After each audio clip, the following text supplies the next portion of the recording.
Hello, Gene Schwimmer here. Welcome to today's vlog. Today I want to talk about the budget, about cutting spending, because there's this accusation that gets thrown at the Republicans. Sometimes it's justified, but not all the time. And it's this accusation that the Republicans are as bad as the Democrats when it comes to spending or to cutting spending, that when the Republicans have the presidency and the House and the Senate, that they don't cut spending.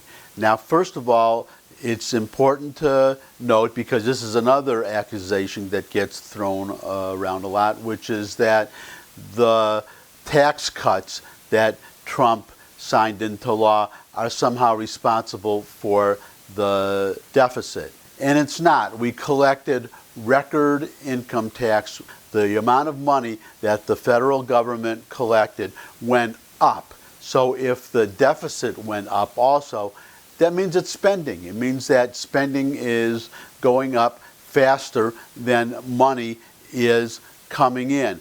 That is the problem, which brings us back now to the need to cut spending.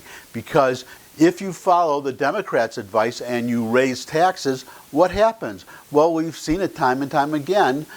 They just spend the money and the deficit gets worse. In fact, the last time that it was balanced was in 2000, and that was after Bill Clinton signed into law the Republicans' capital gains tax cut. And then we had, we had a surplus, I believe, a small surplus, but definitely we had a balanced budget. So the problem is, again, to cut spending, and this accusation comes up all the time that the Republicans are just as bad as the Democrats in not wanting to cut spending. But there's an important point that people are missing, and this is what they're missing. It's not enough for the Republicans to have the White House and the Senate and the House, unless the president is willing to do what he tried once, and that's simply to refuse to sign a budget, to veto a bill that does not cut spending. But as we've seen, he gets blamed. Well, it's always the Republicans. If you have a Democrat in the White House and you have a Republican Senate, then the press says, if there's a dispute over the budget, they say that the Republicans are shutting down the government. In all cases, it's Republicans that get the blame. That's a problem that Republicans have to find a way to deal with, which is really to do what Trump does, as he's done with Baltimore and the problems in Baltimore, is just reject the charge and refute it and just provide the facts. But even if Trump does that, the problem with the Senate and the House and the White House, even if they're in Republican hands, is that the Senate can still filibuster. Even if Republicans control the White House and the Senate, there is still the filibuster rule in the Senate, meaning that Democrats can filibuster bills that would cut spending. That's why Republicans can't do it. Now, the solution is obvious. Well, one of them is to get rid of the filibuster. It's not in the Constitution, and we have the example of Mitch McConnell getting rid of the filibuster for Supreme Court judges, and he was preceded by Harry Reid, who got rid of the filibuster for the lower court judges.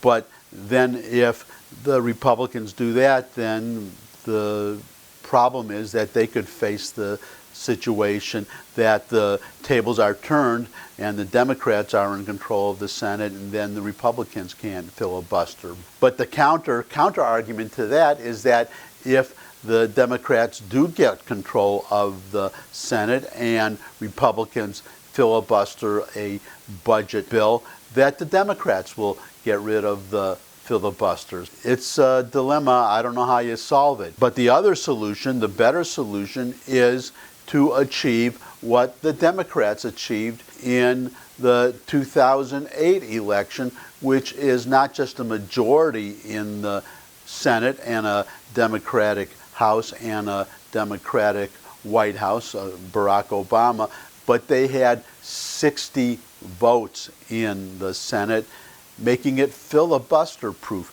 That's what the Republicans need to do. They've never run on this, and I don't know why they don't. They should say, give us 60. If you want us to cut spending, if you want us to enact our programs, we need 60 Republican senators. 59 won't do it. We need 60.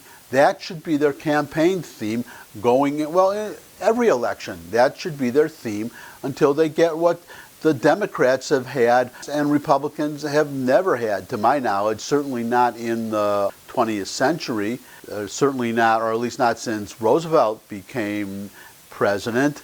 And that's when all this big spending and all these big government programs really got going in earnest. Republicans have never had a veto-proof Senate.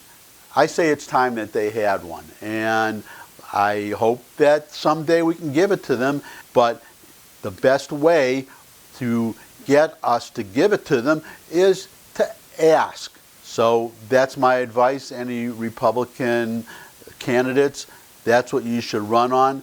And the Republican Party, the National Committee, that should be your theme. Besides re-electing Trump, is we need 60 Republican senators. And that's it. That's my vlog for today. Thanks for stopping by.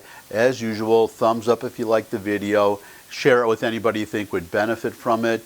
Comments can go in the comments section. Also request for topics you'd like me to cover. And if you have a Twitter feed, tweet out my URLs to your followers. And finally, subscribe, because I would love to have more subscribers. It's that simple. I'm not ashamed to say it. So that's it. See you again soon, and until I do, bye.